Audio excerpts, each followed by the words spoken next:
Volume 4. உடம்பை சுற்றி ஒரு கவசம். உங்கள் வாழ்க்கையில் எத்தனையோ மகிழ்ச்சியான நிகழ்ச்சிகள் நடந்திருக்கும்.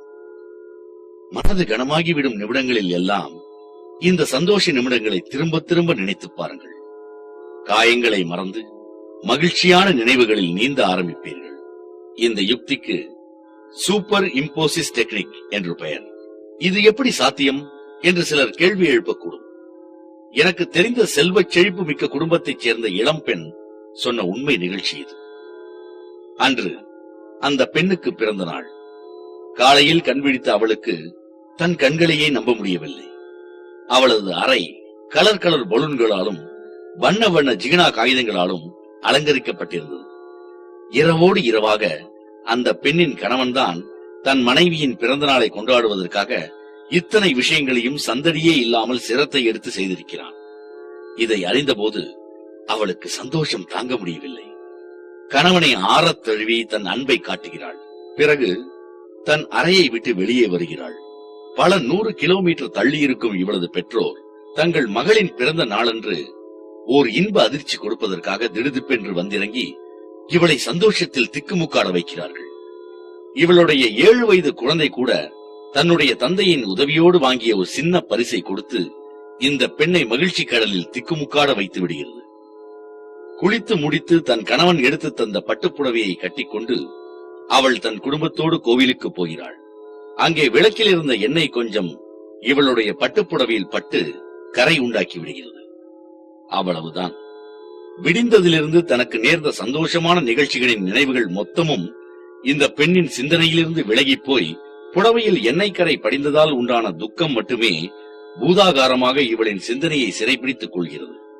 பிறகு இவளின் கணவன் இவளை ஓட்டலுக்கு அழைத்து போகிறான், சினிமாவுக்கு அழைத்து போகிறான், பரிசு பொருட்கள் வாங்கி தருகிறான். ஆனால் அவள் பட்டுப்புடவையில் எண்ணெய் பட்டு விட்டதை நினைத்தே அன்று முழுதும் அவள் வேதனைப்படுகிறாள். இப்படி சந்தோஷமான நினைவுகள் மீது துயரம் தரும் சிந்தனைகளை சூப்பர் இம்போஸ் செய்ய முடிகிற நம்மால் இதை தலைகீழாக செய்ய முடியாதா என்ன? முடியும். வார்த்தைகளால் மனதை காயப்படுத்துபவர்கள் பற்றி ஏற்கனவே சொல்லியிருந்தேன். அப்படி காயப்படுகிறவர்கள் யார் என்று கொஞ்சம் யோசித்து பாருங்கள். லோ எனர்ஜி லெவல் உடையவர்கள்தான் அடுத்தவரின் வார்த்தைகளாலும் நடவடிக்கைகளாலும் சுலபத்தில் காயப்பட்டு போகிறார்கள். எந்த ஒருவரின் எனர்ஜி ஃபீல்டு அதிகமாக இருக்கிறதோ அவரை யாருமே காயப்படுத்த முடியாது. வாழ்க்கையில் நீங்கள் உற்சாகத்தின் உச்சியிலே இருந்த நிமிடங்களை நினைத்து பாருங்கள். அது நீங்கள் பரீட்சையில் பாஸ் ஆன நாளாக இருக்கலாம், உங்களுக்கு வேலை கிடைத்த நாளாக இருக்கலாம், அல்லது காதலி உங்களுடைய காதலை ஏற்றுக்கொண்ட நிமிடமாகவும் அது இருக்கலாம். உங்களுடைய எனர்ஜி லெவல் உச்சத்தில் இருந்த அந்த குறிப்பிட்ட நிமிடங்களில் உங்களை நோக்கி யார் எத்தனை கூர்மையான வார்த்தைகளை வீசியிருந்தாலும் அவை உங்களை பாதித்தே இருக்காது. இதுதான் உண்மை. ஆகவே வாழ்க்கையின் ஒவ்வொரு நிமிடத்தையும் காதலி நம்மை பார்த்து ஐ லவ் யூ சொன்ன நிமிடங்களாக நினைத்து உற்சாகமாக அமைத்துக் கொண்டால் நம் உடம்பை சுற்றி உருவாகும் எனர்ஜி ஃபீல்ட் ஒரு கவசம் மாதிரி இருந்து பிறரின் வார்த்தைகள் நம்மை காயப்படுத்தாமல் காப்பாற்றும். சரி, உடம்பை சுற்றி எனர்ஜி ஃபீல்ட் என்று கூட ஒன்று உண்டா என்ன? இதென்ன கலாட்டா என்று சிலர் சந்தேகப்படலாம். இந்த சந்தேகம் கிர்லான் என்ற ரஷ்ய கலைஞர் கண்டுபிடித்த கேமராவின் மூலம் தீர்க்கப்பட்டு விட்டது.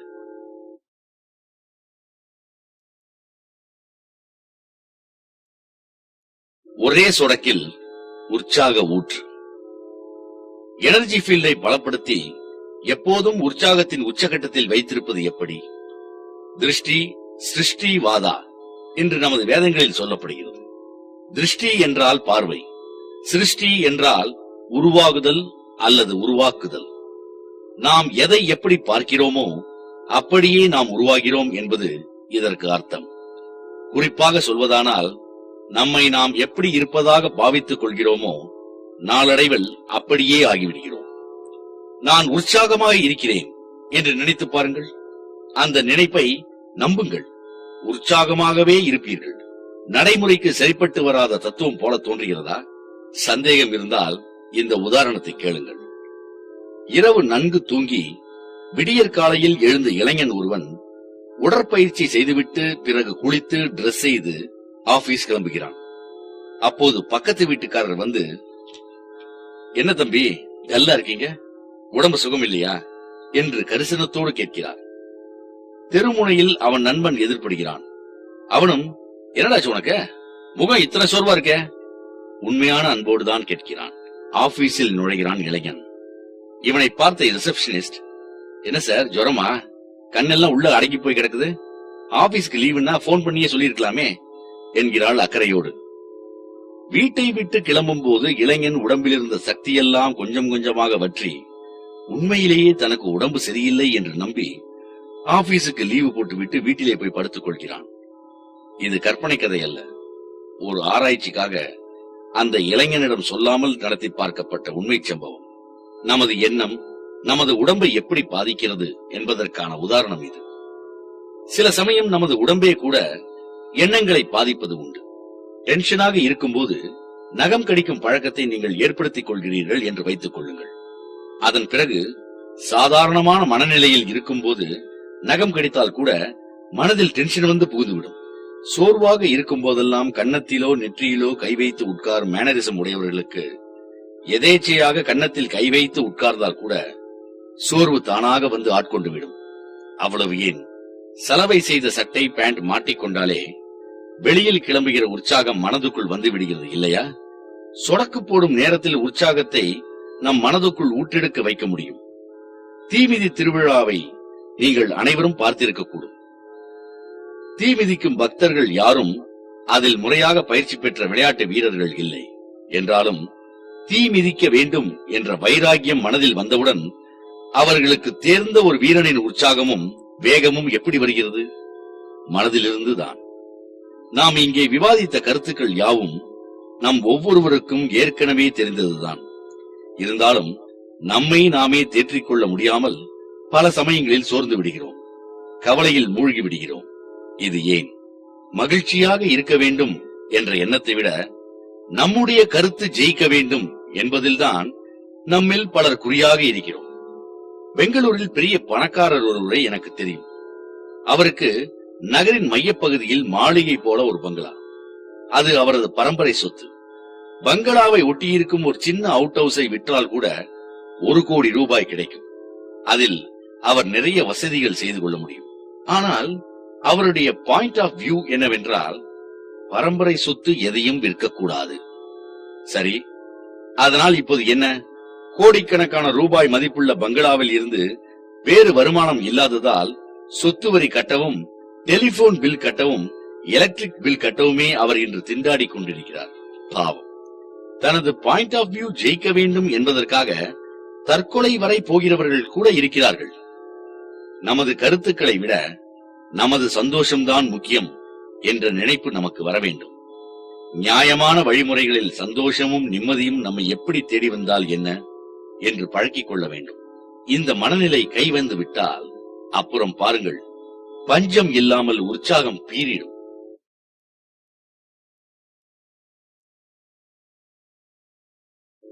உற்சாக சிரிஞ்ச். சுவாமி, என்னை சுற்றிலும் ஒரே குள்ளநரி கூட்டமாக இருக்கிறது. வியாபாரம், உறவினர்கள், நண்பர்கள் என்று ஒருவர் மாற்றி ஒருவர் எனக்கு சதா குழிப்பறித்துக் கொண்டே இருக்கிறார்கள். இதனால் ஏற்படும் நஷ்டம், கஷ்டம், கெட்ட பெயர் இதையெல்லாம் நினைக்கும் போது மனது வலிக்கிறது. என் கழுத்துக்கு மேல் இருப்பது தலையா அல்லது பாறாங்கல்லா என்று குழப்பும் அளவுக்கு மூளையை கவலையின் சுமை அழுத்துகிறது. இதிலிருந்து நான் தப்புவது எப்படி என்று என்னிடம் கேட்பவர்கள் ஏராளம். அவர்களுக்கு நான் சொல்வது எல்லாம் இதுதான். கவலைப்படுவதனால் பிரச்சனைகள் தீர்ந்துவிடும் என்றால் தாராளமாக கவலைப்படுங்கள். மேலும் மேலும் கவலைப்படும் போது என்ன நடக்கிறது தெரியுமா? சின்ன கல் மாதிரி இருக்கும் கவலை பெரிய மலை மாதிரி ஆகிவிடுகிறது. கவலைப்படும் நேரங்களில் நாம் அடைந்த தோல்விகள், சந்தித்த அவமானங்கள், பட்ட வேதனைகள் இவை மட்டுமே நம் கண்முன் அணிவகுத்து வருகின்றன. அதேபோல் மகிழ்ச்சியாக இருக்கும் போது நாம் பறித்த வெற்றிக்கணிகள், சந்தோஷமான நேரங்கள், சாதித்த சாதனைகள் இவையெல்லாம் தான் மனத்திரைக்குள் ஓடுகின்றன. இப்போது சொல்லுங்கள், உங்களின் அதிகபட்ச திறன் எப்போது வெளிப்படும்? கவலையாக இருக்கும் போதா? மகிழ்ச்சியாக இருக்கும் போதா? மகிழ்ச்சியாக இருக்கும் போது. கரெக்டா? சரி, எப்படி மகிழ்ச்சியாக இருப்பது? மகிழ்ச்சியாக இருப்பதற்கு முதல் தேவை சிரிப்பு. வாய்விட்டு சிரிக்க வேண்டும். விழா எலும்பு சுளுக்கும் வரை சிரிக்க வேண்டும். லாஃபிங் புத்தாவை பற்றி நீங்கள் கேள்விப்பட்டிருக்கக்கூடும். சீன நாட்டில் 3 பௌத்த துறவிகள் இருந்தார்கள். புத்தருக்கு போதி மரத்தடியில் ஞானம் பிறந்தது மாதிரி இந்த துறவிகளுக்கு சந்தோஷமாக 4 பேர் கூடி நின்று சிரித்ததை பார்த்தபோது ஞானம் பிறந்ததாம். சிரிப்பதை கூட ஒரு வகை தியானமாக செய்ய முடியும் என்று இவர்கள் பிறகு கண்டறிந்தார்கள். இதற்கு லாஃபிங் மெடிடேஷன் என்று பெயரும் கொடுத்தார்கள். வாழ்நாள் முழுவதும் வாய்விட்டு சிரிப்பதன் மகத்துவத்தை இவர்கள் உலகம் முழுவதும் பரப்பினார்கள். ஒரு நாள் இந்த 3 பௌத்த துறவிகளில் ஒருவர் மூப்படைந்து மரணமடைந்தார். இறந்து போன துறவிக்கு 2 பக்கமும் மற்ற 2 துறவிகளும் உட்கார்ந்து சிரிக்க ஆரம்பித்தார்கள். இதனால் கோபம் கொண்ட ஊர்க்காரர்கள் சிலர் 2 துறவிகளை திட்ட ஆரம்பிக்கவும் அந்த துறவிகள் சொன்னார்கள், சிரிப்பின் மகத்துவத்தை புரிய வைப்பதற்குத்தான் இவர் தன் வாழ்நாள் முழுவதையும் செலவிட்டார். கடைசியில் இவர் இறந்து போனதற்காக நாங்கள் அழுதால் அது பொருத்தமாக இருக்காது. அதனால் இறப்பதற்கு முன்பு இவர் விருப்பப்பட்டு கேட்டுக்கொண்டபடிதான் நாங்கள் சிரிக்கிறோம் என்றார்கள். ஊரார் ஓரளவு சமாதானம் அடைந்தார்கள். இறுதிச் சடங்குகளை செய்வதற்கான நேரமும் நெருங்கியது. வாழ்நாள் முழுதும் நான் சிரித்துக் கொண்டிருந்ததால் என்னிடமிருந்த எல்லா அசுத்தத்தையும் சிரிப்பு வெளியேற்றிவிட்டது. அதனால் நான் இறந்த பிறகு உடலை தண்ணீரால் சுத்தப்படுத்தாதீர்கள் என்று அந்த துறவி சொல்லி இருந்தார். ஆகவே இறந்து போன துறவியின் உடலை அப்படியே சுடுகாட்டுக்கு கொண்டு சென்று தீ வைத்தார்கள். அந்த சமயம் படபட என்று பட்டாசுகள் வெடித்தன. ஆம், தான் இறந்த பிறகு எல்லோரையும் திகைக்க வைத்து பிறகு அட இப்படி ஒரு துறவியா என்று மக்களை சிரிக்க வைக்க வேண்டும் என்பதற்காகவே அந்த துறவி தன் ஆடைகளில் பட்டாசுகளை மறைத்துக் கொண்டு இறந்து போயிருக்கிறார். இந்த துறவியின் பெயர்தான் லாஃபிங் புத்தா. முகத்துக்கு பவுடர், லிப்ஸ்டிக், ஐஷேட், கண்மை என்று என்ன வேண்டுமானாலும் போடுங்கள். ஆனால் இவை அத்தனையும் ஒரே ஒரு புன்னகைக்கு ஈடாகுமா? அதனால்தான் சொல்கிறேன், முகத்துக்கு சிரிப்பை விட சிறந்த காஸ்மெட்டிக் கிடையாது. ஓரளவு அறிமுகமான உங்களில் 4 பேர் சேர்ந்து உட்கார்ந்து ஏதாவது ஜோக்குக்கு நன்றாக சிரித்து பாருங்கள். 4 பேருக்கும் ஒரு புது உறவு உண்டாகும். சிரிப்பு புதிய நட்பை தேடி தருவது மட்டுமல்ல, பழைய நட்பை பலப்படுத்தவும் செய்யும். வாய்விட்டு சிரித்தால் நோய் விட்டு போகும் என்பது வெறும் பழமொழி மட்டுமல்ல, நிஜம் என்று அமெரிக்க மருத்துவமனைகள் உணர ஆரம்பித்து விட்டன. இப்போது சில அமெரிக்க மருத்துவமனைகளில் ஹியூமர் நர்சஸ் என்றே நியமிக்கப்பட்டிருக்கிறார்கள். நோயாளிகளை சிரிக்க வைப்பதுதான் இவர்களின் வேலை. கோபம், சோகம், சோம்பல் என்று எது வந்தாலும் அது போன்ற சமயங்களில் ஏதாவது ஒரு நல்ல நகைச்சுவை துணுக்கை படித்துவிட்டு வாய்விட்டு சிரியுங்கள். வாய்விட்டு சிரிக்கும் அளவுக்கு இந்த நகைச்சுவை துணுக்கில் பெரிதாக ஏதும் இல்லையே என்று சொல்லாதீர்கள். சாதாரண நகைச்சுவை துணுக்காக இருந்தாலும் அதை சாக்காக வைத்து பெரிதாக வாய்விட்டு சிரியுங்கள். சிரிக்கும் போது உடம்பில் ரசாயன மாற்றம் நடக்கும். அதில் கவலை, கோபம், சோகம் என்று அத்தனையும் கரைந்து போகும். மலை உச்சியில் இருந்து வரும் அருவியில் குளித்த மாதிரி உடம்பு புத்துணர்ச்சி பெறும். நடராஜரின் நடனம். பலர் சிகரெட் பிடிக்கிறார்கள், வேறு பலர் மது அருந்துகிறார்கள். இவர்களிடம் போய் ஏன் சிகரெட் பிடிக்கிறீர்கள், ஏன் மது அருந்துகிறீர்கள் என்று கேட்டு பாருங்கள். போர் அடிக்கிறது, சிகரெட் பிடிக்கிறேன். சோகத்தை மறக்க மது குடிக்கிறேன், அல்லது ரிலாக்ஸ் பண்ணிக்கொள்ளத்தான் இந்த பழக்கம் என்று காரணங்களை சொல்லுவார்கள். இவர்களின் மனநிலையும் உடல் நிலையும் சோர்ந்து போகும்போது அல்லது டென்ஷனாக இருக்கும்போது அந்த நிலையை அவர்கள் மாற்ற விரும்புகிறார்கள். இதை செய்வதற்கு அவர்களுக்கு தெரிந்த வழிகள் இதெல்லாம் தான். மைண்ட் ரிதம் அல்லது பாடி ரிதம், இவை இரண்டும் நீண்ட நேரத்துக்கு ஒரே மாதிரியாக ஒரே அலைவரிசையில் இருந்தால் நிச்சயம் போரடிக்கத்தான் செய்யும், சோம்பல் வரத்தான் செய்யும். ஏன், அர்த்தமில்லாத ஒரு சோகம் கூட வந்து கவிந்து கொள்ளும். இந்த மாதிரி நிலை யாருக்கும் மகிழ்ச்சியை கொடுப்பதில்லை. அதனால் மைண்ட் ரித்தமும் பாடி ரித்தமும் ஏதாவது ஒரு மாற்றம் கிடைத்தால் உற்சாகம் பிறக்கும், மகிழ்ச்சி துளிர்க்கும் என்று சிலர் சிகரெட்டிடமும் மதுவிடமும் போய் சரணடைகிறார்கள். சிகரெட்டும் மதுவும் பாடி ரித்தமை மாற்றுகிறது என்பதில் சந்தேகமில்லை. ஆனால் இவை இரண்டும் கூடவே பல தீய விளைவுகளையும் ஏற்படுத்துகின்றன அல்லவா? சரி, அப்படியென்றால் தீய விளைவுகளே இல்லாத அதே சமயம் பாடி ரித்தமை மாற்றி உற்சாகம் தரக்கூடியது உலகில் ஏதாவது உண்டா? உண்டு, உண்டு, உண்டு. அதில் முக்கியமான ஒன்று நடனம். என்னது, டான்ஸா என்று முகம் சுளிக்காதீர்கள். டான்ஸ் நமது கலாச்சாரத்துக்கு சரிவராது என்று சொல்லி ஒதுங்காதீர்கள். உண்மையில் பார்க்க போனால் நமது கலாச்சாரமும் நடனமும் பின்னி பிணைந்த ஒன்று. பரதம், குச்சிப்பிடி, ஒடிசி, மோகினியாட்டம் என்று பல நடன வகைகள் வேறுவிட்டது நமது பாரத பூமியில்தான். இந்து என்ற வார்த்தைக்கு பல அர்த்தங்கள் உண்டு. அதில் முக்கியமானது நம்மை உற்சாகம் இழக்கச் செய்வது எதுவோ அதை அழிப்பது என்பதாகும். நமது உற்சாகத்தை, உத்வேகத்தை, தன் நம்பிக்கையை நம்மிடமிருந்து பறிக்கும் சக்தி எது? சோம்பல், சுய பச்சாதாபம் முதலியவை தானே. நாம் முதலில் இவற்றை அழிக்க வேண்டும். நமது நடராஜரின் சிலை உணர்த்துவதும் இதைத்தான். நடராஜரின் காலடியில் கிடக்கும் அரக்கன்தான் உற்சாகத்தை நம்மிடமிருந்து பறிக்கும் சக்தி. நடனமாடும் நடராஜரின் கையில் தீ ஜுவாலை இருக்கிறதே, அது என்ன? புரிந்து கொள்ளும் அறிவைத்தான் நமது வேதங்கள் தீ என்று சிம்பாலிக்காக கூறுகின்றன. துறவிகள் நெருப்பின் வண்ணத்தில் இருக்கும் காவி உடையை அணிவதும் இதே காரணத்துக்காகத்தான். நடராஜரின் இன்னொரு கையில் இருக்கும் உடுக்கை ஞானத்தை குறிக்கும். மூன்றாவது கையின் மூலம் நடராஜர் காட்டும் அபயமுத்திராவுக்கு பயமின்றி வாழ் என்று பொருள். நம்மை தாழ்மைப்படுத்தும் அரக்கன் என்ற சக்தியை அழித்தால் துள்ளி துள்ளி நடனமாடும் அளவுக்கு நமக்கு உற்சாகம் பிறக்கும். உற்சாகம் பிறந்தால் மகிழ்ச்சி பிறக்கும். இந்த நேரத்தில் நர்சரி பள்ளிக்கூடங்களில் சொல்லித்தரப்படும் ஒரு பாடல் என் நினைவுக்கு வருகிறது. What is the time now என்று ஆரம்பிக்கும் இந்த பாடலின் அர்த்தம் என்ன தெரியுமா? இது என்ன நேரம்? இது மகிழ்ச்சியாக இருக்க வேண்டிய நேரம். மகிழ்ச்சியாக இருக்க வேண்டிய கணம் எது? இதோ இந்த கணம்தான். மகிழ்ச்சியாக இருக்க வேண்டிய இடம் எது? இதோ இந்த இடம்தான். சுஃபி நடனம் என்று தனி வகையான ஒரு நடனம் உண்டு. இந்த நடனத்தின் ஸ்டெப்ஸே நம்மிடம் இருக்கும் பிரச்சனைகளை எல்லாம் தூக்கி தூர எறிவது போலத்தான் வடிவமைக்கப்பட்டிருக்கும்.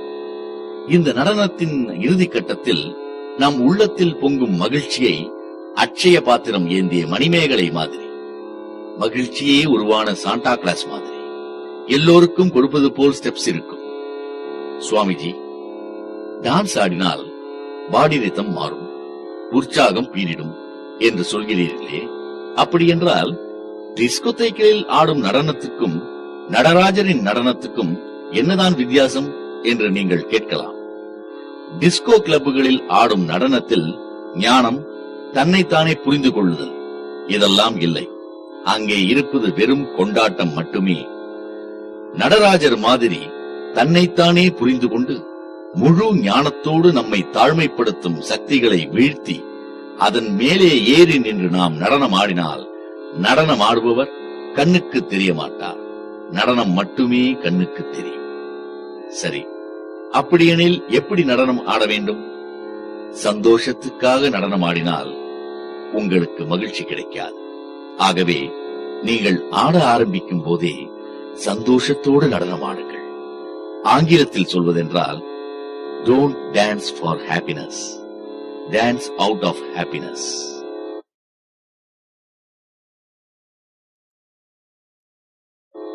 இன்னும் ஒரே ஒரு நாள்.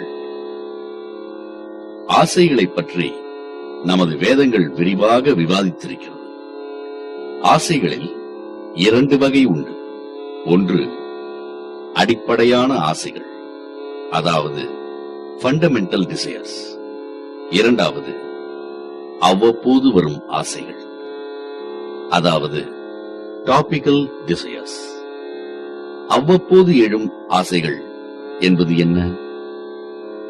இனிப்பு சாப்பிட வேண்டும் என ஆசைப்படுகிறோம், சாப்பிடுகிறோம். டிவி வாங்க வேண்டும் என்று ஆசைப்படுகிறோம், வாங்குகிறோம். இதெல்லாம் தான் டாபிக்கல் ஆசைகள். அடிப்படையான ஆசைகளுக்கு வருவோம். இவைதான் மிக முக்கியமானவை. இதில் 3 ஆசைகள் அடக்கம்.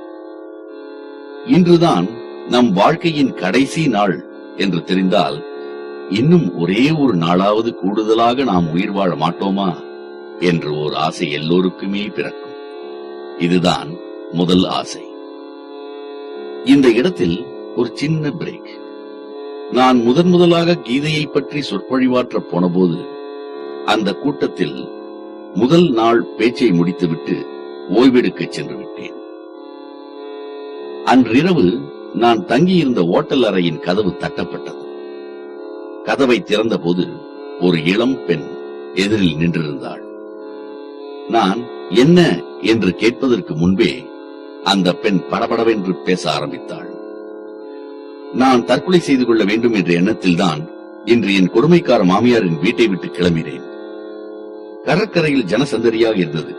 சரி, இன்னும் 1-2 மணி நேரம் கழித்து தற்கொலை செய்து கொண்டால் யாரும் என்னை வந்து காப்பாற்ற மாட்டார்கள் என்று பட்டது. அதனால் நேரத்தை ஓட்டுவதற்காக உங்களின் கீதை பிரசங்கம் நடக்கும் இடத்துக்கு வந்தேன். நீங்களோ எல்லோருக்குமே கூடுதலாக ஒரே ஒரு நாளாவது வாழ வேண்டும் என்ற ஆசை இருக்கிறது என்று உளறி கொட்டிக் கொண்டிருக்கிறீர்கள். இது தவறு.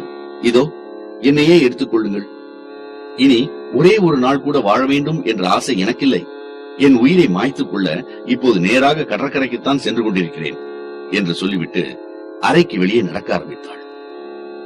சன்னியாசியான என்னை ஓர் இளம் பெண் நள்ளிரவில் சந்தித்து விட்டு நேராக கடற்கரைக்கு போய் தற்கொலை செய்து கொண்டால் என்ன ஆகும்? வேகமாக கிளம்பிய அந்த பெண்ணை தடுத்து நிறுத்தி, நான் சொல்ல வந்ததில் பாதியைத்தான் என்று சொற்பொழிவில் சொன்னேன். சொல்ல வேண்டியது இன்னும் மீதி இருக்கிறது. நாளை வரை காத்திருந்து நான் சொல்லப் போவதையும் கேட்டுவிடு என்றேன். அடுத்த நாள் கீதை சொற்பொழிவை நான் விட்ட இடத்திலிருந்து தொடர்ந்தேன். அங்கே நான் சொன்ன விஷயம் இதுதான். எல்லோருக்குமே ஒரே ஒரு நாள் கூடுதலாக வாழ்ந்துவிட வேண்டும் என்ற ஆசை இருக்கிறது. இதை நமது வேதம் சத் என்று குறிப்பிடுகிறது. ஆனால் கூடுதலாக வாழப்போகிற அந்த நாள் மகிழ்ச்சியானதாக இருக்க வேண்டும் என்றே அனைவரும் ஆசைப்படுகிறோம். இதை வேதம் ஆனந்தம் என்கிறது. நிரந்தர மகிழ்ச்சி கிடைத்துவிட்டால் எந்த மனிதனும் சாக விரும்ப மாட்டான். தற்கொலை செய்து கொள்ளும் எண்ணத்துடன் என்னை சந்தித்த பெண் உட்பட. அதன் பிறகு நான் அந்த பெண்மணியை பார்க்கவில்லை என்பது வேறு விஷயம். மனிதனுக்கு உள்ள 3வது நிரந்தர ஆசை தனது வாழ்நாளில் நிறைய தகவல்களை, அறிவை சேகரிக்க வேண்டும் என்பது. இந்த கருத்தை எங்கே சொன்னாலும் கடுமையான எதிர்ப்பு கிளம்புவது வழக்கம். என் மகனுக்கு 10 வயதுதான் ஆகிறது. அவனுக்கு பள்ளிக்கூட பாடங்களிலேயே ஈடுபாடு இல்லை. ஆனால் நீங்களோ ஒவ்வொரு மனிதனுக்கும் அறிவை சேகரிக்க வேண்டும் என்ற ஆசை இருக்கிறது என்கிறீர்கள். அது எப்படி என்று சிலர் கேட்கலாம்.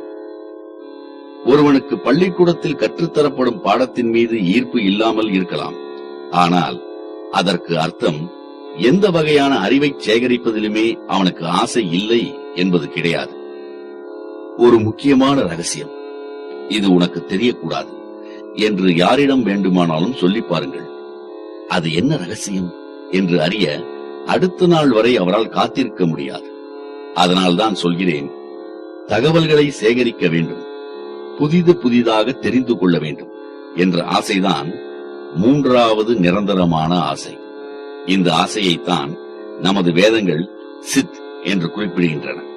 ஆக சத் எனப்படும் வாழ்கிற ஆசை, அடுத்து ஆனந்தம் என்ற ஆசை, வாழ்கின்ற நாள் மகிழ்ச்சியானதாக இருக்க வேண்டும் என்பது, 3வதான சித் எனப்படும் அறிவை சேகரிக்கும் ஆசை. இதைத்தான் நமது வேதம் சத் சித் ஆனந்தம் என்று மொத்தமாக சொல்கிறது. பேச்சு தமிழில் சொன்னால் சச்சிதானந்தம், சத் சித் ஆனந்தம் என்ற 3 ஆசைகளையும் தான் வாழ்க்கை பெருங்கடலில் மூச்சை இழுத்து பிடித்துக் கொண்டு முத்தெடுப்பவன் போல தேடிக்கொண்டே இருக்கிறோம்.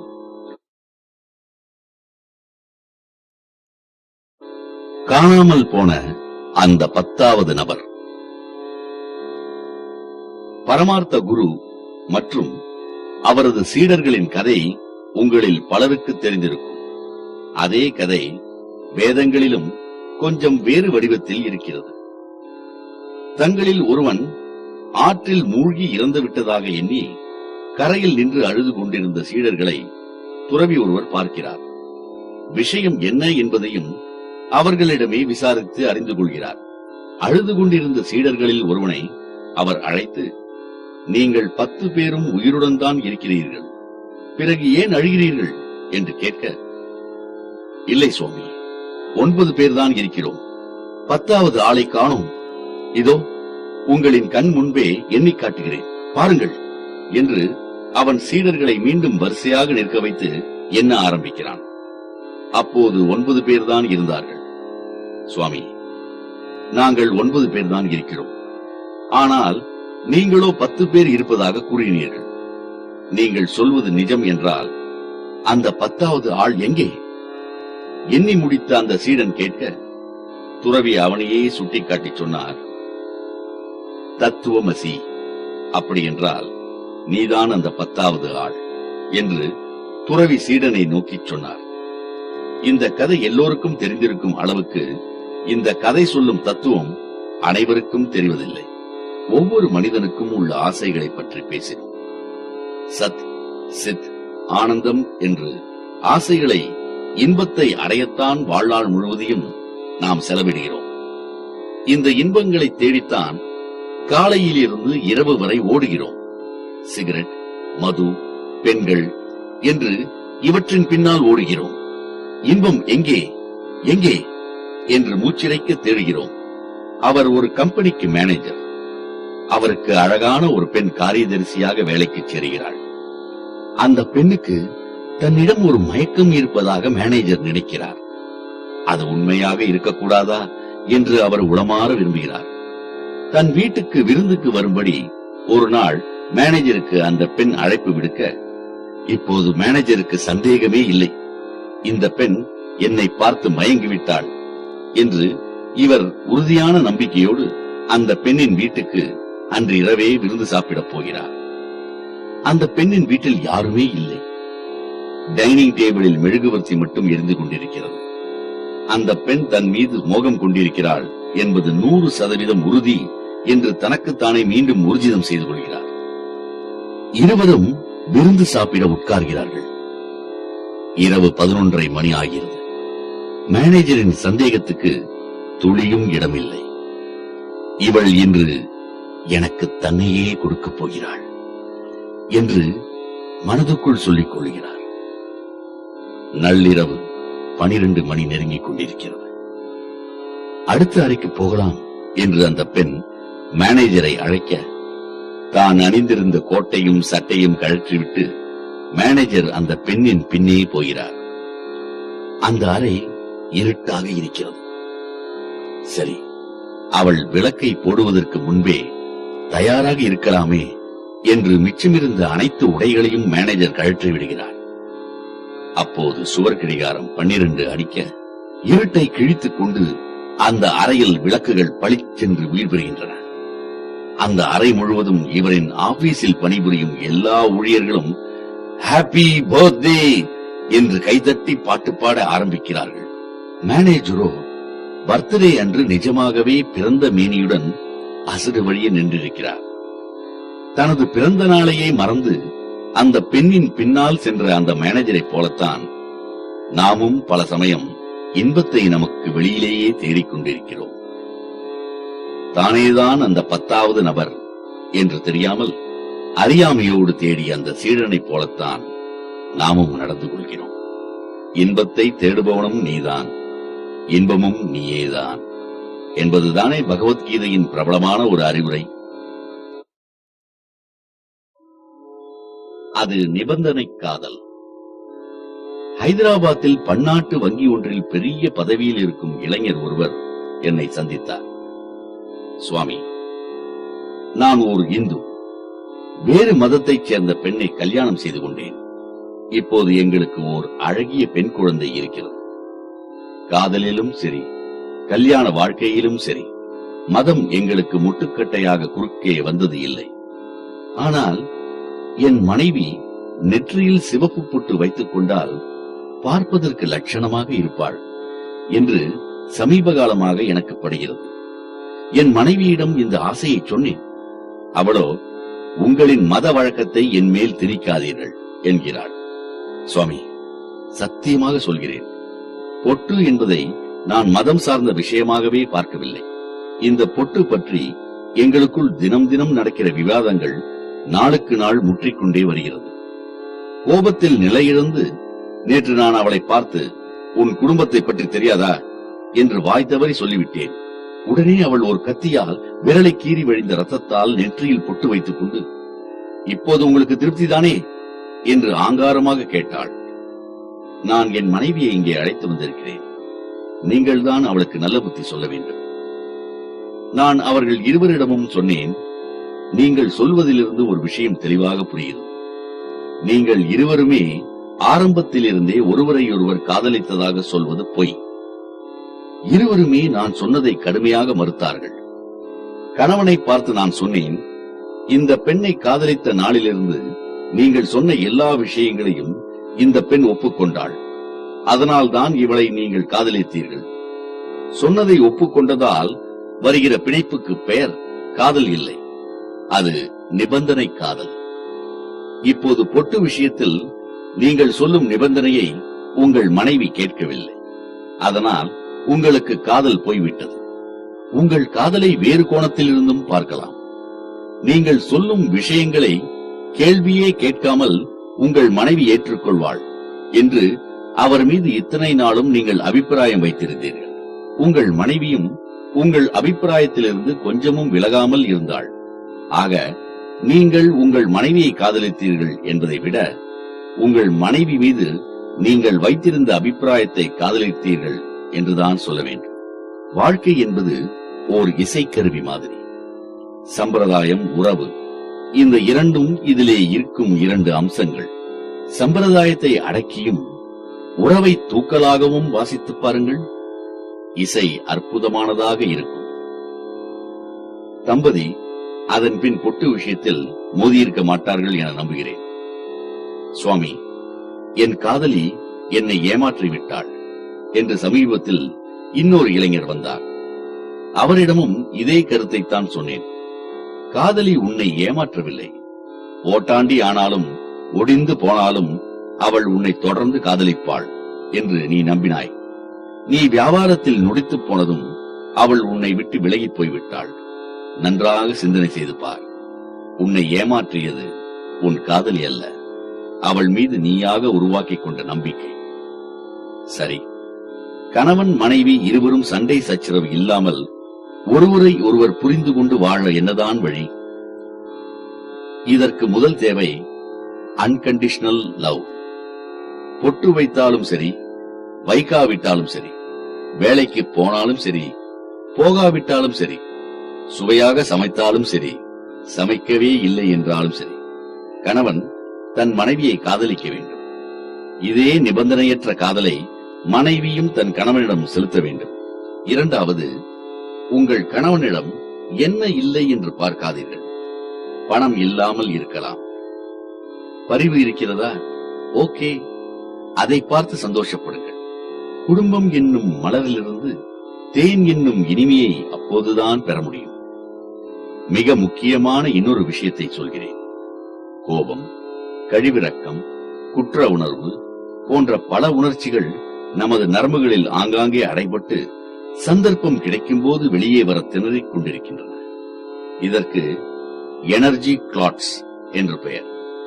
வெடிகுண்டு திரியில் நெருப்பு பட்டால் அது எப்படி உடனே வெடிக்குமோ அதே போலத்தான் சில வார்த்தைகள் பட்டால் இந்த எனர்ஜி கிளாட்ஸ் பூகம்பம் மாதிரி வெடித்து ஐஸ் மாதிரி குளிர்ந்திருக்கும். இனிய உறவை கூட தீயாக பற்றி எரிக்கும்.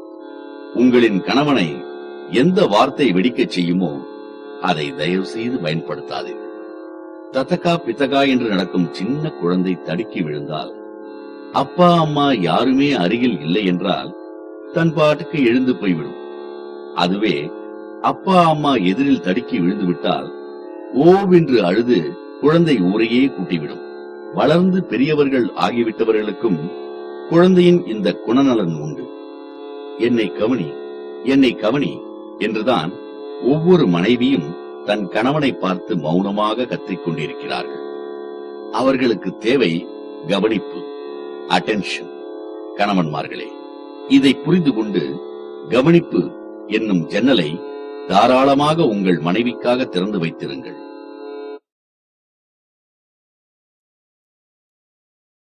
கத்திரி வேண்டாம், ஊசி கொடு. மதத்தின் பெயரால் நடக்கும் கலவரங்கள், சண்டைகள், போராட்டங்களை எல்லாம் பார்க்கும்போது மதம் என்ற ஒன்று தேவைதானா?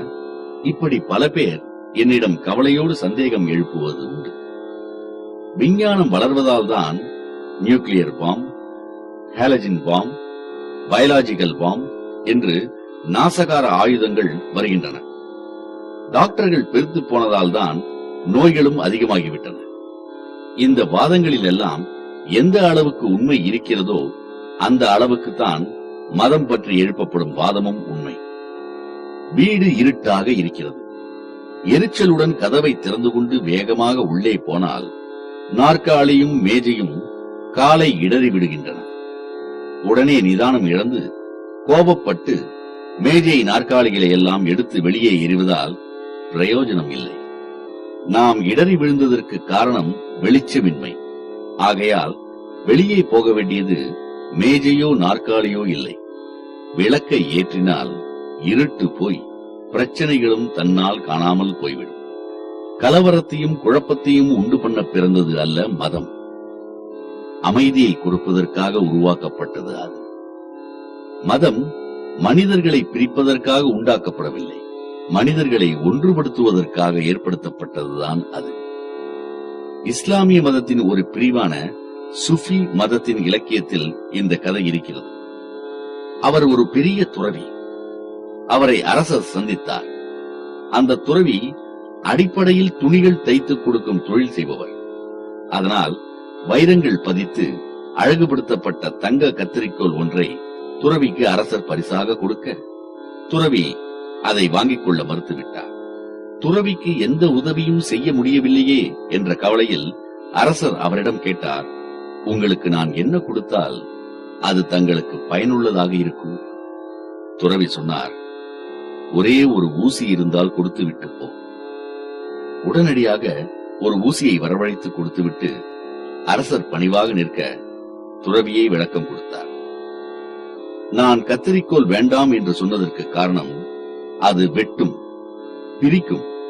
ஆனால் ஊசியோ தைக்கும், அதாவது இணைக்கும். இன்று மனித குலத்துக்கு தேவை கத்தரிக்கோல் அல்ல. இன்றைய காலகட்டத்துக்கும் அந்த சுஃபி துறவி சொன்னது அப்படியே பொருந்தும். மதகுருக்கள் யாரும் மனிதர்களை பிரிக்கும் விதத்தில் பேச மாட்டார்கள். அப்படி பேசுபவர்கள் உண்மையான மதகுருக்களாக இருக்கவும் முடியாது. இந்த இடத்தில் மகாத்மா காந்தியின் வாழ்க்கையில் நடந்த ஓர் உண்மை சம்பவம் பற்றி அவசியம் சொல்ல வேண்டும். வங்காளத்தில் இந்துக்களும் முஸ்லிம்களும் ஒருவரை ஒருவர் வெட்டி வீதிகளில் ரத்த ஆறு ஓடவிட்டுக் கொண்டிருந்த சமயம், நடுத்தர வயது கொண்ட ஒருவர் மகாத்மா காந்தியின் காலிலே விழுந்து, நான் பாவி, நான் கொலை செய்து விட்டேன், நிச்சயம் நான் நரகத்துக்குத்தான் போவேன் என்று கதறி அழ ஆரம்பித்தார். விஷயம் இதுதான். இந்த நடுத்தர வயதுக்காரரின் மகனை மதக்கலவரத்தில் யாரோ வெட்டி கொன்று விட்டார்கள். அதனால் பழிக்கு பழி என்ற ஆத்திரத்தில் அறிவிழந்து நிதானம் தடுமாறி அறிவாளோடு வெளியே ஓடிய இவர் எதிர்ப்பட்ட முஸ்லிம் இளைஞன் ஒருவனை வெட்டித் தள்ளினார். முஸ்லிம் இளைஞன் கீழே விழுந்து துடிதுடித்து உயிர்விட்ட பிறகுதான் தான் செய்தது எத்தனை பெரிய பாவகாரியம் என்று அவருக்கு உரைத்தது. உடனே ஓடி வந்து தன் காலடியில் விழுந்து கதறி அழுதவரை எழுப்பி காந்திஜி சொன்னார், இப்பவும் எதுவும் கெட்டுவிடவில்லை. நீ சொர்க்கத்துக்கு போக இன்னமும் கூட உனக்கு ஒரு சந்தர்ப்பம் இருக்கிறது. என்ன, என்னால் சொர்க்கத்துக்கு போக முடியுமா? என்று கண்களில் குழப்பம் பொங்க கேட்டவரை பார்த்து காந்திஜி பேசினார். இந்த மத கலவரத்தில் தாய் தந்தையரை இழந்து அனாதையாகிவிட்ட ஒரு முஸ்லிம் குழந்தையை தத்து எடுத்து வளர்த்து படிக்க வைத்து பெரிய ஆளாக மாற்று. இதுதான் உனக்கு பரிகாரம், பாவ விமோச்சனம், சொர்க்கத்துக்கான வழியெல்லாம். இதிலிருந்து நாம் ஒன்றை புரிந்து கொள்ள வேண்டும்.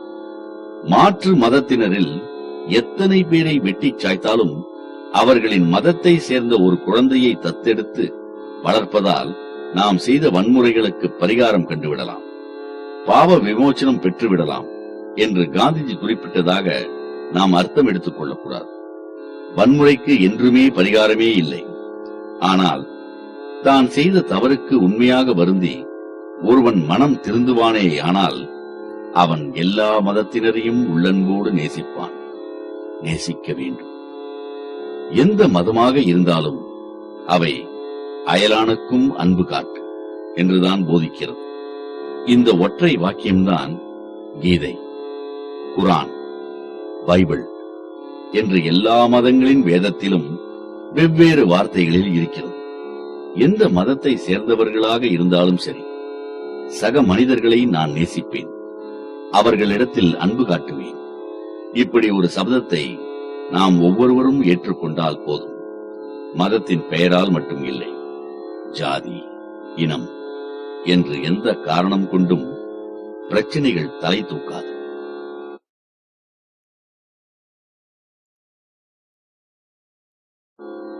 எங்கிருந்து வந்ததோ அங்கேயே போனது. கடவுள் உண்டா இல்லையா? இதைவிட பழமையான கல் தோன்றி மண் தோன்றா காலத்துக்கு முன் தோன்றிய சர்ச்சை வேறெதுவும் இருக்கவே முடியாது. ராமகிருஷ்ண பரமஹம்சரை பற்றி இங்கே பார்ப்போம். அவரது ஞானத்தை வியந்து நாட்டின் மூளை முடுக்கில் இருந்தெல்லாம் அவரை வந்து நிறைய பேர் தரிசிப்பார்கள். ராமகிருஷ்ண பரமஹம்சர் வாழ்ந்த அதே ஊரில் ஒரு பண்டிதரும் இருந்தார். பரமஹம்சரை பார்த்து அவருக்கு பொறாமை. பல துறைகளை பற்றியும் படித்து கரைத்து குடித்தவர் இந்த பண்டிதர். அறிவு மிக்கவர், ஆனால் கடவுள் நம்பிக்கை இல்லாதவர். ஒரு நாள் இந்த பண்டிதர் ராமகிருஷ்ண பரமஹம்சரிடம் வந்து கடவுள் என்ற ஒருவர் கிடையவே கிடையாது என்று வாதிட ஆரம்பித்தார்.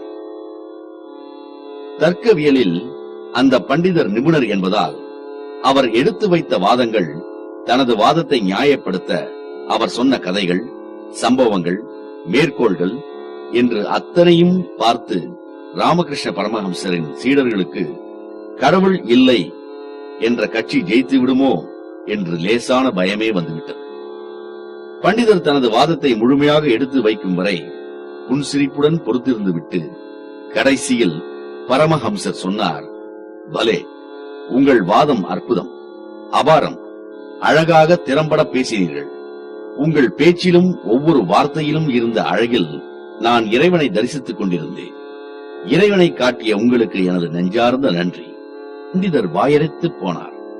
இறைவனை முதலும் முடிவும் இல்லாதவன் என்று வேதங்கள் வர்ணிக்கின்றன. முதலும் முடிவும் இல்லாதது எது? இயற்கை. அப்படி என்றால் கடவுள் என்பது இயற்கையா? இந்த கேள்விக்கு ஜென்மதம் ஒரு கதை வாயிலாக விடை சொன்னது. அந்த ஊரில் பல ஆண்டுகளாக மழையே இல்லை. பயிர் விளையும் பூமி எல்லாம் வறண்டு கட்டாந்தரை மாதிரி வெடித்து விட்டது. அப்போது அந்த ஊருக்கு ஒரு ஜென்மத துறவி வந்தார். ஊர்க்காரர்கள் மழை இல்லாததால் தாங்கள் படும் அவதிகளை கண்ணீரோடு அவருக்கு விவரித்தார்கள். துயரத்தை போக்குவது என துறவி முடிவெடுத்தார். துறவி கேட்டுக்கொண்டபடியே அவர் கிராமத்தின் மைய பகுதியில் அமர்ந்து தியானம் செய்ய ஊர்க்காரர்கள் ஏற்பாடு செய்து கொடுத்தார்கள். தியானம் செய்ய உட்கார்ந்த 5வது நாள் அந்த ஊரில் வானத்தை கிழித்துக் கொண்டு மழை பெய்ய ஆரம்பித்தது. சந்தோஷத்திலும் மழையிலும் நனைந்தபடியே ஊர் மக்கள் நன்றி பெருக்கோடு துறவியை சூழ்ந்து கொண்டு, உங்களால் இதை எப்படி செய்ய முடிந்தது என்று ஆச்சரியத்தோடு கேட்டார்கள். துறவி சொன்னார், நான் தியானம் செய்த போது மனதிலே தோன்றிய அமைதியால் உடம்பிலே ஒரு சமநிலை, ஹார்மோனி ஏற்பட்டது. அதனால் என் உடம்பை சுற்றியிருந்த காற்று மண்டலமும் என் உடம்பில் உண்டான மாதிரியே சமநிலை அடைந்தது. அதாவது வருடக்கணக்காக தொடர்ந்து வெயில் என்ற அசாதாரண நிலை விலகியது. மழை தானாக பொழிந்தது. உள்ளத்துக்குள் உண்மையும் அமைதியும் இருந்தால் உடம்புக்கு வெளியிலும் அமைதி பரவும். மனிதன் பொய் இல்லாதவனாக இருந்தால் பருவமழையும் பொய்க்காது. மனிதன் பிறரை ஏமாற்றாமல் இருந்தால் இயற்கையும் ஏமாற்றாது. இதுதான் அந்த ஜென் துறவி நிரூபித்து காட்டிய தத்துவம். இது மாயமந்திரம் அல்ல, அறிவியல் பூர்வமான உண்மை என்றுதான் எடுத்துக்கொள்ள வேண்டும். காரணம், இயற்கையில் நமது அறிவுக்கு சுலபமாக புலப்படாத விஷயங்கள் எத்தனையோ இருக்கின்றன. நமது வேதம் இதையெல்லாம் மாயா என்கிறது. மாயா என்ற தத்துவத்தையும் ஒரு சுவாரஸ்யமான கதையின் மூலம் நமது வேதங்கள் விளக்குகின்றன. அவன் ஒரு விவசாயி. நோய்வாய்ப்பட்டிருந்த அவன் ஒரு நாள் திடீரென்று இறந்துவிட, அவனின் 3 மகன்களும் தங்களின் தந்தைக்கு ஈமக்கிரியைகள் செய்து முடித்துவிட்டு அடுத்த நாள் அவர் எழுதி வைத்திருந்த உயிலை எடுத்து பார்த்தனர்.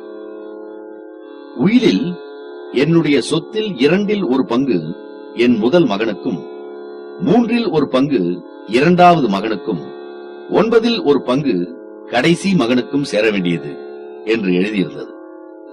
உயிலை படித்ததும் 3 மகன்களுமே குழம்பி போய் தலையில் கைவித்து உட்கார்ந்து விட்டார்கள். காரணம், தந்தையின் சொத்து என்று இருந்தது 17 பசுக்கள் மட்டுமே.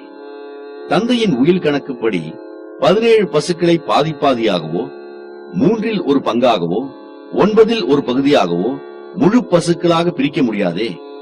3 மகன்களும் தவித்துக் கொண்டிருந்ததை பார்த்து துறவி ஒருவர் இவர்களின் உதவிக்கு வந்தார். இவர்கள் தந்தை எழுதி வைத்த உயிலை கவனத்தோடு படித்த துறவி பெரிய புன்னகையோடு 17 பசுக்களையும் வரிசையாக நிற்க வைத்துவிட்டு இப்படி சொன்னார்: என் ஆசிரமத்தில் ஒரு பசு இருக்கிறது. அதை உங்கள் தந்தை விட்டு சென்ற 17 பசுக்களோடு சேர்த்துக் கொள்ளுங்கள். இப்போது பசுக்களின் எண்ணிக்கை 18 ஆகிவிட்டது இல்லையா? சரி, மூத்த மகனே, முதலில் நீ வா. இதோ உன்னுடைய 2இல் 1 பங்கு பசுக்கள் என்று 9 பசுக்களை அவனுக்கு கொடுத்தார். 9 பசுக்களோடு அவன் ஒரு ஓரமாக போய் நின்றான். உயிலில் எழுதியுள்ளதைப் போலவே 2வது மகனுக்கு 3இல் 1 பங்கு, அதாவது 6 பசுக்களையும், கடைசி மகனுக்கு 9இல் 1 பங்கு என்று 2 பசுக்களையும் கொடுத்தார். பிறகு துறவி சொன்னார்: பிள்ளைகளே, உங்கள் தந்தை வைத்துவிட்டு போன பசுக்களை அவர் சொன்ன கணக்குப்படியே உங்களுக்கு பிரித்து கொடுத்து விட்டேன். உங்களிடம் இப்போது 17 பசுக்கள் உள்ளன. இப்போதும் ஒரு பசு, அதாவது கணக்கில் நான் சேர்த்த எனது பசு என்னிடமே இருக்கிறது. அந்த 18வது பசுவை நானே மீண்டும் எடுத்துக்கொண்டேன். மாயா என்ற தத்துவத்தை விளக்க இதைப் போலவே இன்னொரு கதையும் நமது வேதத்தில் இருக்கிறது. சீடன் ஒருவனுக்கு ஒரு தீபத்தின் வெளிச்சத்தில் குரு பாடம் நடத்திக் கொண்டிருந்தார். ஒரு பெருங்காற்று அடிக்க தீபம் அணைந்து போனது. சீடன் கேட்டான்: குருவே, விளக்கின் சுடர் எங்கே போனது? குரு சொன்னார்: அது எங்கிருந்து வந்ததோ அங்கேயே போய்விட்டது. எனவே கடவுள் இருக்கிறாரா இல்லையா என்ற வாதங்களில் கவனம் செலுத்துவதை விட நமக்குள்ளேயே இருக்கும் ஆண்டவன் என்ற சக்தியை உணர்ந்து பலப்படுத்திக் கொண்டால் அதைவிட பெரிய சக்தி எதுவும் கிடையாது. வருங்காலம். மனிதர்கள் பலர் எப்போதும் வேதனை சூழ்ந்த முகத்துடன் இருக்க காரணம் என்ன? இதை பட்டியலிட ஆரம்பித்தால் அது முடிவில்லாமல் போய்கொண்டே இருக்கும். பெரும்பாலானவர்கள் சொல்கிற பதில் எதிர்காலம் பற்றிய பயம் என்பதாக இருக்கும். அதுவும் ஒரு காரணம். உண்மையில் என்னை கேட்டால் மனிதனின் துயரத்துக்கு முக்கிய காரணம் கடந்த காலத்தின் நினைவுகளில் உண்டாகிற பாரம். 2வது எதிர்காலம். முதலில் கடந்த காலத்தை எடுத்துக்கொள்வோம். கடந்த காலத்துக்கு இறந்த காலம் என்று கூட ஒரு பெயர் உண்டு. ஆனால் மனதளவில் அதை நாம் இறக்க விடுவதே இல்லை. இறந்த காலத்தையும் நாம் தேவையில்லாமல் நெஞ்சிலே சுமந்து கொண்டு கஷ்டப்படுகிறோம். அவர் யாருக்குமே தலைவணங்காத ஊர் பெரியவர். அந்த கிராமத்தில் ஒரே ஒரு நபரின் முன்பு மட்டும் அவர் தலை குனிவார். அந்த நபர் அந்த கிராமத்தின் முடிதிருத்தும் தொழிலாளி. அன்று அந்த பெரிய மனிதருக்கு முடிதிருத்தியபடியே அந்த தொழிலாளி பேச்சு கொடுக்கிறார்: உங்கள் வயலில் அறுவடைக்காக காத்திருந்த நெற்பயிர்களுக்கு தண்ணீர் பாயவிடாமல் பக்கத்து நிலத்துக்காரன் தடுத்து விட்டானாமே, அதனால் உங்களின் அத்தனை பயிர்களும் கருகி நாசமாக போய்விட்டதாமே. அதை பற்றி ஞாபகப்படுத்தாதே. கண் காதுகளில் இருந்தெல்லாம் புகை வரும் அளவுக்கு பெரிய மனிதர் கோபத்தோடு கர்ஜிக்கிறார். சரி, அதை விடுங்கள். 2 வருடங்களுக்கு முன்பு உங்களை விட்டு ஓடிப்போன மனைவி பற்றி ஏதாவது தகவல் கிடைத்ததா? எதை பற்றியும் பேசாதே. வாயை மூடிக்கொண்டு உன் வேலையை மட்டும் பார். பெரியவர் மீண்டும் எச்சரிக்கிறார்.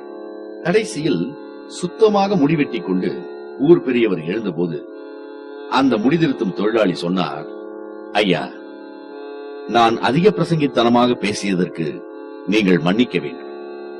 நான் உங்கள் வாழ்க்கையில் கடந்த காலத்தில் நடந்த விஷயங்களை பேசிய போதெல்லாம் உங்கள் உடம்பில் இருந்த அத்தனை முடிகளும் தலை உட்பட கோபத்தில் சிலிர்த்துக் கொண்டன. முடி திருத்துவதற்கு எனக்கு அது சௌகரியமாக இருந்தது. உங்களுக்கு அழகாக முடிவெட்ட வேண்டும் என்ற ஆசையில்தான் அடிக்கடி சிலிர்க்க விட்டேன். என்றாலும் நான் செய்தது தவறு. என்னை மன்னித்து விடுங்கள். ஆக கடந்த காலத்தில் நாம் அடைந்த நஷ்டங்கள், கஷ்டங்கள் இதையெல்லாம் நினைத்தால் ஒன்று கோபத்தில் ரத்தம் கொப்பளிக்கிறது, துயரத்தில் மனசு ரணகலமாகி விடுகிறது. இதற்கு அடுத்தபடியாகத்தான் மனம் கனத்து போயிருக்க வருங்காலமும் ஒரு காரணமாகிறது. நாளைக்கு என்ன நடக்குமோ, பல ஆயிரம் முதல் போட்டு துவங்கிய வியாபாரம் என்ன ஆகுமோ, இப்படி எதிர்காலத்தை பற்றி நினைத்தாலே ஒரே பயம். கவலையின்றி வாழ வேண்டும் என்றால் கடந்த காலத்தையும் எதிர்காலத்தையும் பற்றி அலட்டிக் கொள்ளாமல் இருப்பதுதான் ஒரே வழி. கீதையிலிருந்து ஒரு தத்துவம் சொல் என்று யாரை கேட்டாலும் கடமையை செய், பலனை எதிர்பார்க்காதே என்று பட்டென்று சொல்வார்கள். என்றாலும் இந்த ஒற்றை வாக்கியத்துக்குள் புதைந்து கிடக்கும் பொருளை பலர் முழுமையாக புரிந்து கொள்வதில்லை. பலன் என்பது எதிர்காலம் சம்பந்தப்பட்டது, கடமை என்பது நிகழ்காலம். எதிர்காலத்தை பற்றிய கவலையும் பதட்டமும் வந்தால் நிகழ்காலம் நிலை தருமாறும். அதனால்தான் அதை நினைக்க வேண்டாம் என்பது. அகலம் மிக குறைவான நீளமான இரும்பு பாதையில் நடக்கச் சொன்னால் நம்ம எல்லோருக்குமே அது ஒன்றும் பெரிய விஷயம் இல்லை, அனாயாசமாக நடந்து விடுவோம். அதே ஒற்றையடி இரும்பு பாதையை 2 உயரமான கட்டடங்களின் உச்சியை இணைப்பது மாதிரி வைத்துவிட்டு கைப்பிடி கூட இல்லாத அந்தரமான அந்த பாதையில் நடந்து போகச் சொன்னால் நமது கை கால் உதறும், நடை தடுமாறும், தலை சுற்றும். காரணம், எங்கே விழுந்து தலை சிதறிவிடுமோ என்ற பயம். எதிர்காலத்தை பற்றி அஞ்சி நெடுங்கும் கணங்களில் நிகழ்காலத்தை காவு கொடுத்துக் கொண்டிருக்கிறோம் என்பதை புரிந்து கொள்ளுங்கள். இறைவனின் துளசி தீர்த்தத்தை 2 கைகளாலும் ஏந்தி பார்த்து ரசித்து நாவால் சுவைத்து அது நமது உணவு பாதையில் பயணிக்கும் வரை அதை அனுபவிப்பது மாதிரி நிகழ்காலத்தையும் நாம் அனுபவிக்க வேண்டும். எதிர்காலம் பற்றிய பயத்தில் நாம் மூழ்கிவிட்டால் கண்முன் இருக்கும் மனைவியின் அழகு கூட புலப்படாது, உணவின் ருசி தெரியாது. இயந்திரம் மாதிரி சப்கான்சியஸ் ஆகவே ஜடம் மாதிரி செயல்படுவோம். இப்படி சொல்வதால் எதிர்காலம் பற்றி திட்டமிடாதீர்கள் என்று நான் சொல்லவில்லை. வருங்காலம் பற்றி திட்டமிடுங்கள், ஆனால் அதையே நினைத்து பயந்து நடுங்காதீர்கள். கடந்த காலம் என்பது துயரம், எதிர்காலம் என்பது புதிர். நிகழ்காலம்தான் ஆண்டவன் நமக்கு அளித்திருக்கும் பரிசு. ஆங்கிலத்தில் சொல்வதென்றால் past is a misery, future is a mystery, present is a gift. That is why we call it as present.